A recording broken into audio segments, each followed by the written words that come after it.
For the first time, a Chinese writer has been awarded the Nobel Prize in Literature. Mo Yan is one of the country's most popular and widely translated novelists. The Nobel Prize in Literature for 2012 is awarded to the Chinese writer Mo Yan, who, with hallucinatory realism, merges folk tales, history, and the contemporary.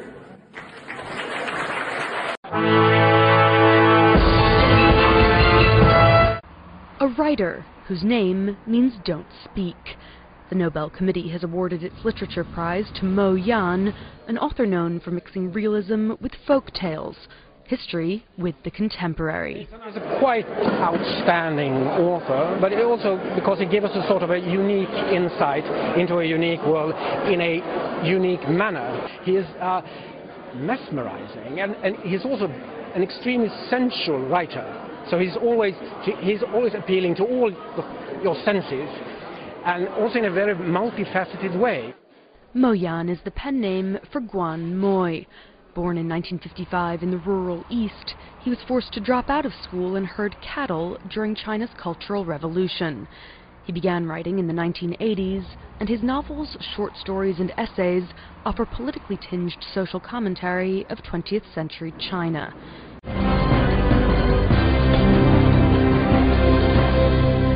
Mo says he got the news while eating a meal and was very surprised. He says he believes he received the award because his work describes lives with unique Chinese characteristics. He adds his novels tell stories from the viewpoint of ordinary people, something that transcends nationality and race. Mo explained why his writing contains sharp criticism of Chinese politics and society.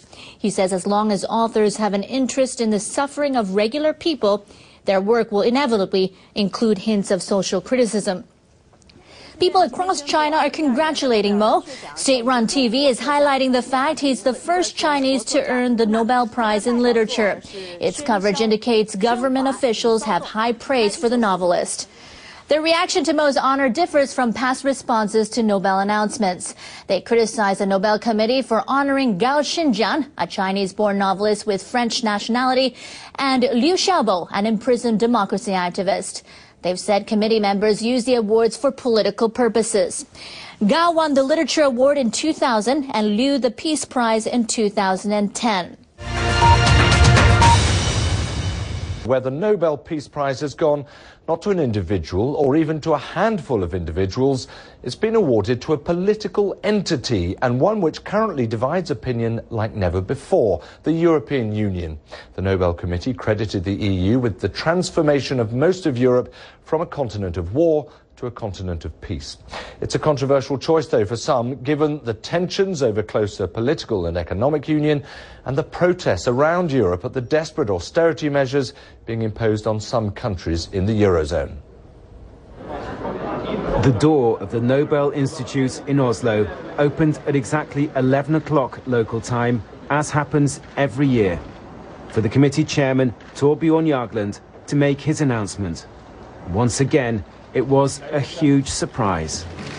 The Norwegian Nobel Committee has decided that the Nobel Peace Prize for 2012 is to be awarded to the European Union.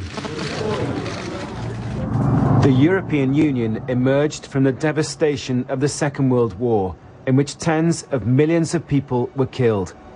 The aim was to prevent further conflict in Europe, focusing initially on France and Germany.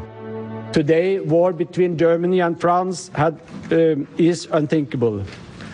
This shows how, through well-aimed efforts and by building up mutual confidence, historic enemies can become close partners.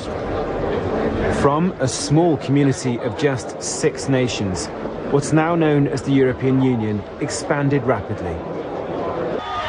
The fall of the Berlin Wall in 1989 and collapse of the Soviet Union led to a flood of Eastern European countries joining, a key moment highlighted by the Nobel Committee.